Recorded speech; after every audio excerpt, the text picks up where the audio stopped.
நாட்டில் சிறந்த ஆட்சி அமைய இந்த துஆவை நாம் அதிகமாக ஓதிக்கொண்டே இருக்க வேண்டும். இந்த துஆ திர்மிதி என்ற நூலிலே பதிவாக இருக்கிறது. எனவே நல்ல ஆட்சி அமைவதற்காகவே இந்த துஆவை நம்ம அதிகமாக ஓதிக்கொண்டே இருக்க வேண்டும். இன்ஷா அல்லாஹ் எப்பொழுது ஓதும் என்பதாக சொல்லி இன்னிலிருந்தே ஓதுங்க. ஓட்டெல்லாம் முடிஞ்சு ரிசல்ட் வர வரைக்கும் இன்ஷா அல்லாஹ் இந்த துஆவை நம்ம அதிகமாக அல்லாஹ்விடத்தில் கேட்க கடமைப்பட்டிருக்கிறோம். துஆ என்னங்க? அல்லாஹும்ம லா துஸல்லித் அலைனா من لا يرحمنا ولا يخافك فينا. மீண்டும் ஒரு முறை சொல்கிறேன். اللهم لا تسلط علينا من لا يرحمنا ولا يخافك فينا. இந்த துஆவுடைய பொருள் என்ன?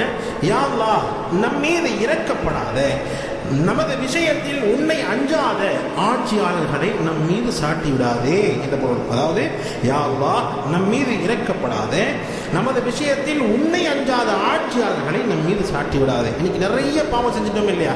நிறைய பாவம் செஞ்சுட்டோம். என்னுடைய பாவத்தின் காரணமாகவே பல முஸ்லிம்கள் இறங்கி கொண்டே இருக்கிறது.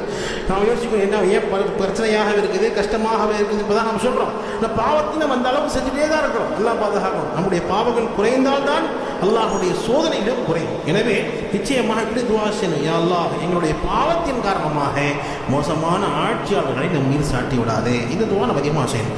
எனவே திருமதியில பதிவாக இருக்கக்கூடிய இந்த துஆவை நாம் எலெக்ஷன் முடிஞ்சதற்கு பிறகு ரிசல்ட் வர வரைக்கும் இன்ஷா அல்லாஹ் அதிகமாக ஓதிக்கொண்டே இருக்க வேண்டும்.